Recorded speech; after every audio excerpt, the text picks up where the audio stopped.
இயேசு உங்களை நேசிக்கிறார். பிரியமானவர்களே, இந்த நிகழ்ச்சியை பார்க்கிற ஒவ்வொருவரையும் ஆண்டவராக இயேசு கிறிஸ்துவின் நாமத்தினாலே வாழ்த்துகிறேன். இந்த நாளில் ஆண்டவர் நம்மளோடு பேசும்படியாக வேதத்திலிருந்து ஒரு 3 வசனங்களை கூட வாசித்து ஆண்டவர் நமக்கு கற்றுக் கொடுக்கக்கூடிய, நாம் புரிந்து கொள்ளக்கூடிய வார்த்தைகளை அவர் இடைபடுவராக.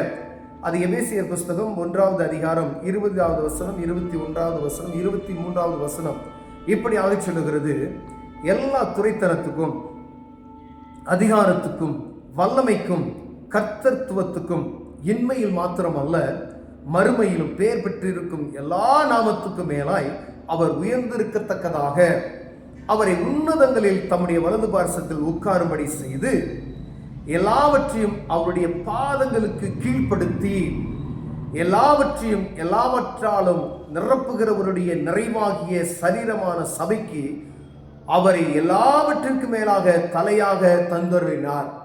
பிரியமானவர்களே, ஆண்டவரை நாம் எப்படி அறிந்து வைத்திருக்கிறோம் என்பதை நாம் புரிந்து கொள்ளும்படியாய், நாம் ஆராதிக்கிற தேவன் எப்படிப்பட்டவர் என்பதை நாம் புரிந்து கொள்ளும்படியாய் ஆண்டவர் உங்களோடும் என்னோடும் இடைபடுகிறார். பிரியமானவர்களே, ஏதோ நாம் ஆராதனைக்கு கடந்து சென்று விட்டு ஆண்டவரை துதிக்கிற ஒரு மணி நேரம் அல்லது ஒரு 2 மணி நேரம் 3 மணி நேரம் ஆண்டவரை மகிமைப்படுத்தி விட்டு அப்படியே கடந்து செல்கிறவர்களாய் காணப்படுகிறோமா? நாம் ஆராதிக்கிற தேவன் சர்வ வல்லமையுள்ள தேவன். அவருக்கு எப்படிப்பட்டதான மகத்துவம் கொடுக்கப்பட்டிருக்கிறது. இந்த பூமியிலும் வானத்திலும் பூமியிலும் அவருக்கு கொடுக்கப்பட்ட அதிகாரத்தை நாம் புரிந்திருக்கிறோமா? நாம் ஆராதிக்கிற தேவனை நாம் முழுமையாய் நாம் அறிந்து வைத்திருந்தோமையானால் நாம் எதற்கும் கவலைப்படாதபடி இருக்க ஆண்டவர் நமக்கு கிருபை செய்வார். பிரியமானவர்களே, எல்லா துரைத்தனத்துக்கும், அதிகாரத்துக்கும், வல்லமைக்கும், கர்த்தத்துவக்கும் இன்மையில் மாத்திரமல்ல மறுமையிலும் பெயர் பெற்றிருக்கும் எல்லா நாமத்துக்கும் மேலாய் அவரை உயர்த்திருக்கிறார். எல்லா துரைத்தன அதிகாரங்களுக்கும், அதிகாரத்துக்கும், வல்லமைக்கும், கர்த்தத்துவத்துக்கும் இன்மை மாத்திரமல்ல மறுமையிலும் பெயர் பெற்றிருக்கும் எல்லா நாமத்துக்கும் மேலாய் அவர் உயர்ந்திருக்கத்தக்கதாக. அப்ப சர்வ வல்லமையுள்ள தேவன் நம்ம சொல்லுகிறோம் பார்த்தீங்களா?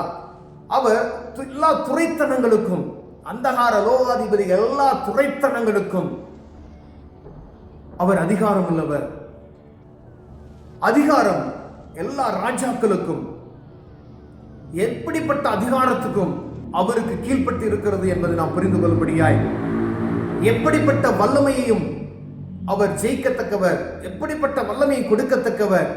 நமக்கு அறிந்திருக்கிற ஏதோ மாயாஜால வித்தைகள், பழைய காலத்தில் கேள்விப்பட்டிருப்போம் பார்த்தீங்களா?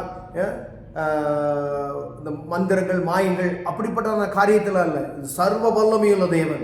அதெல்லாம் கீழ்ப்படுத்தப்பட்டு இருக்கிறது.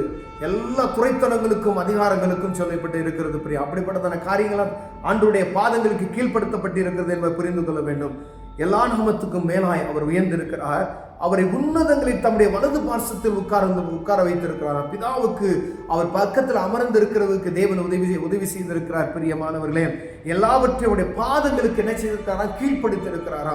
அப்ப நம்ம ஆராதிக்கிற தேவன் நமக்கு ஒரு சோர்வு உண்டான உடனே மனிதர்களை தேடி ஓடுகிறோமே அல்லாமல் தெய்வத்தை நோக்கி பார்க்கிற இருதயம் நமக்கு என்ன ஆயிடுச்சு?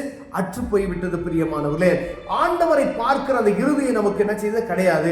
உலகத்தையே பார்த்து நம்ம ஒரு பிரச்சனை அப்படின்னா நமக்கு எதிராய் தோன்றுகிற ஒரு மனிதனையோ ஒரு அதிகாரியோ இல்ல நமக்கு மேலானவர்களையோ பார்த்து நமக்கு பழகிவிட்டோம். பிரியமானவர்களே, நமக்கு ஒரு பிரச்சனை, ஒரு வியாதி, ஏதோ ஒரு கடன் பிரச்சனை, ஏதோ ஒரு மன பிரச்சனை, மனத்துல நம்ம காணப்படுகிற ஒரு சோர்வான காரியங்களை குறித்து பரலோக ராஜ்யத்துக்கு தான் நம்ம தெரியப்படுத்துறோம். இருதயத்துல பார்த்தீங்கன்னா திடீர்னு ஒரு சோர்வு உண்டாகும். பார்த்திருக்கீங்களா? ஏதோ மனது படபடன்னு அடிக்குதுன்னு சொல்லுவாங்க. அப்ப படபடன்னு அடிக்குதுன்னு சொல்லி மனுஷன் சொல்லுகிற அந்த காரியத்தை நிறுத்தி விட்டு பரலோக தெய்வத்தை நோக்கி நாம் பார்க்கணும். ஆண்டவரே, இருதயம் படபடன் என்று ஒரு போல அடிக்கிறது, அதுக்கு காரணம் என்ன என்று சொல்லி தேவ சமூகத்தில் நீங்க ஜெபிப்பீர்களானால் அந்த காரியத்துக்கான அந்த விடையை ஆண்டவர் நினைச்சவர் நமக்கு தந்தருளிவார். அந்த உங்களுக்கு காணப்படுகிற திடீர்னு ஏற்படக்கூடிய அந்த மன உளைச்சலை ஆண்டவர் எடுத்து போடுவார். பிரியமானவர்களே, தேவ சமூகத்துக்கு அதை தெரியப்படுத்தணும். ஏதோ எனக்கு ஒரு படபடன் இருக்கிறது, ஏதோ நடக்க போகிறது போல காணப்படுகிறது என்று சொல்லுவார்கள். ஆனா ஆண்டவர் வெளிப்படுத்துகிறார், நீ ஏன் சமூகத்துக்கு வா என்று நம்மை அழைக்கிறார். நீ அவர் சமூகத்தில் போய் ஜெபிக்காதபடிக்கு மனுஷன் கிட்ட அப்படி சொல்லிவிட்டு அமர்ந்து விடுகிறோம். ஆனால் அதன் பின்பதாய் வரக்கூடிய நிகழ்வுகளை நாம் பார்த்து கண் கலங்குகிறோமே ஒழிய அதற்கான தீர்வை நாம் பெற்றுக்கொள்ளாதபடிக்கு நாம் தேவ சமூகத்தில் போகாத நிமித்தமாய் அதற்கான சரியான விடையை நாம் பெற்றுக்கொள்ளாமல் இருக்கிறோம். பிரியமானவர்களே, எத்தனை பேர் அப்படிப்பட்டதான சூழ்நிலைக்கு நேரம் நம்ம கடந்து சென்று இருக்கிறோம் தெரியாது. நேக பேர் நாம் சொல்லுகிறது நாம் கேட்டிருப்போம். இருதயம் படபடன்னு அடிக்கிறது, ஏதோ ஒரு போல மனசு ஒரு பதட்டப்படுகிறது அப்படின்னு சொல்லுவாங்க. ஆனா ஆண்டவருடைய பிள்ளைகளுக்கு அப்படிப்பட்டதான காரியத்தை வரும் பொழுது தேவ சமூகத்துக்கு நாம் போய் அவர் பாதத்தில் முழங்கால் படியிட்டு ஆண்டவரே என்று நாம் நோக்கி பார்க்கும் பொழுது அவர் அற்புதம் செய்ய வல்லமையாக இருக்கிறார். பிரியமானவரே, எல்லாவற்றாலும் நிரப்புகிறவருடைய நிறைவாகிய எல்லாவற்றாலும் நிரப்புகிறவருடைய நிறைவாகிய சரீரமான சபை அவரை எல்லாவற்றுக்கும் மேலாக தலையாக உயர்த்தினார். இந்த சரீரமான சபை என்று சொல்லப்படுகிறது. முதல்ல நான் ஒரு சபை, நான் ஒரு ஆலயம் என்பதை நாம் புரிந்து கொள்ள வேண்டும்.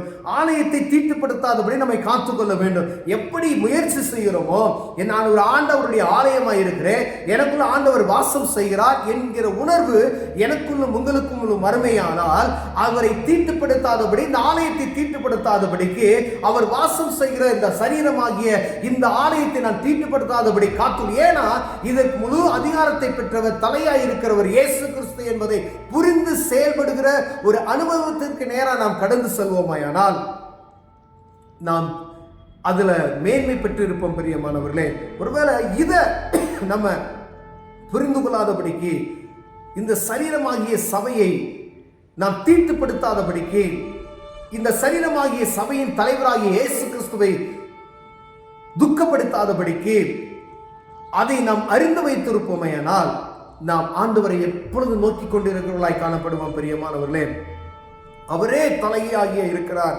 பாருங்க, அவருடைய எல்லாவற்றிற்கு மேலாக தலையாக தந்துள்ளார் என்று எழுதப்பட்டு இருக்கிறது. அவர்தான் தலை, அவர்தான் எல்லாருக்கும் எல்லாவற்றிற்கும் எல்லாவற்றையும் தலை, அவர் பாதத்துக்கு கீழ்ப்படுத்திருக்கப்பட்டிருக்கிறது. அவரே உயர்ந்தவர் என்பதை நாம் அறிந்து கொள்ளும்படியாய் அழைக்கப்படுகிறோம். பிரியமானவர்களே, ஒரு சின்ன பிரச்சனை அப்படின்னா மனிதர்களை பார்க்கிறதை காட்டிலும் தேவ சமூகத்துக்கு நாம் தெரியப்படுத்தி விடணும். அதற்கான அதுக்கு பதிலை ஆண்டவர் நமக்கு தந்தருள்வார். நீங்க போய் பார்க்கிற மனிதருடைய கைகளில் தயவு கிடைக்க செய்வார். பிரியமானவர்களே, எந்த ஒரு பலவீனமோ முதல்ல தேவ சமூகத்துக்கு தெரியப்படுத்துங்க. பதறாதபடிக்கு தேவ சமூகத்தை தெரியப்படுத்துங்க. ஏதோ ஒரு தேவை ஆண்டவர் சமூகத்துக்கு முதல் தெரியப்படுத்துங்க. ஏதோ ஒரு பிரச்சனை ஆண்டவர் சமூகத்துக்கு தெரியப்படுத்துங்க. ஏதோ ஒரு சமாதான குறைச்சல் ஆண்டவருக்கு தெரியப்படுத்துங்க. ஏதோ ஒரு பதட்டமான நிலைமைகள் ஆண்டவருக்கு தெரியப்படுத்துங்க.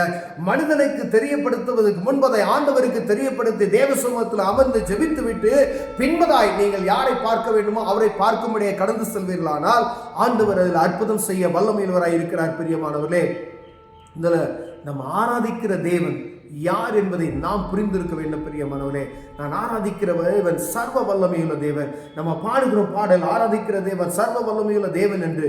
ஆனா பாடல் வழியை ஏதோ வாய் வழியை சொல்லிவிட்டு போகிறது அல்ல, அவர் அறிந்திருக்கிற விதம் எப்படி இருக்கிறது. நான் ஆராதிக்கிற தேவன் சர்வ வல்லமையுள்ள தேவன் என்பதை நாம் புரிந்து இருக்கிறோமா என்பதை பார்க்கும்படி ஆண்டவர் உங்களோடு என்னோடு பேசிக் கொண்டிருக்கிறார். பிரியமானவர்களே, ஒருவேளை இதுல நம்ம குறைச்சலவர்களாய் காணப்பட்டோமே, ஆனால் நாம் ஆண்டவரை அறிந்து வைத்திருக்கிறது குறைவுள்ளதாய் இருக்குமேனால் நம்ம ஆராதிக்கிற தேவன் எப்படிப்பட்டவர் என்பதை வேதத்தை வாசித்து அறிந்து கொள்ளும்படி அழைக்கப்படுகிறோம். ஒருவேளை நம்ம ஆராதிக்கிற தேவனை நம்ம சர்வ வல்லமையுள்ள தேவன் என்று அறிந்துவிட்டு ஒருவேளை அந்த வேத புத்தகத்தை வாசிக்காதபடிக்கு ஒன்றும் செய்ய இயலாது. பிரியமானவர்களே, நமக்கு கொடுக்கப்பட்டிருக்கிற இந்த வேத புத்தகம் உலகத்துடைய அத்தனை காரியங்கள் எழுதப்பட்டு இருக்கிறது. எல்லாம் நடக்க போகிறது, நடந்தது, என்ன காரியங்கள், முன் காரியங்கள், எல்லாவற்றையும் ஆண்டவர் எழுதி வைத்திருக்கிறார். நீங்க எப்படி நடக்கணும், எப்படி கற்றுக்கணும், எப்படி வாழணும், எல்லாவற்றையும் தெளிவாக நமக்கு எழுதி கொடுத்திருக்கிறார். பிரியமானவர்களே, இதை வாசித்தோமானால் ஆண்டவர் நம்மளோடு பேசுவார். பிரியமான ஆண்டவர் என்கிட்ட எப்படி பேசுவாரு அப்படி என்றால், வேத புத்தகத்தை நீங்க ஜெபம் செய்து விட்டு வேத புத்தகத்தை திறந்து நீங்க வாசிப்பீர்கள், ஆனால் ஆண்டவர் உங்களோடு இடைபடுவார். உங்களுக்கான அற்புதமான விடைகளை ஆண்டவர் வேத புத்தகத்தின் வழியை கொடுத்துருவார். பிரியமானவர்களே, ஒருவேளை இந்த நிலைமைக்கு நான் இந்த அனுபவம் எனக்குள்ள இல்லை அப்படின்னு சொன்னா இனிமேல் நீங்க என்ன செய்யுங்க, தேவ சமூகத்துல போய் ஜெபம் செய்யுங்க. ஒரு காரியத்துக்காக நீங்க போய் தேவ சமூகத்துல ஜெபித்து விட்டு வேத புத்தகத்தை எடுத்து வாசித்தீர்களானால் ஆண்டவர்களோடு இடைபடுவார். அப்பொழுது நாம் அவரை பற்றி இன்னும் அறிந்து கொள்ள மேன்மையுள்ளதாக இருக்கிறோம். கண்களை மூடுவோம், ஜெபம் செய்வோம். அன்பின் தகப்பனே, உண்மை அறிந்திருக்கிற ஞானம் எங்களுக்கு குறைவா இருக்கிறது ஐயா. உண்மை அறிகிற ஞானம் எங்களுக்கு பெருகட்டும். இன்னும் நாங்கள் வேதத்தை வாசிக்கணும். நீர் எங்களோடு பேசுகிற அந்த அனுக்கிரகத்தை எங்களுக்கு உண்டாக்கி கொள்ள உதவி செய்யும். இயேசுவின் நாமத்தில் பிதாவே, ஆமென்.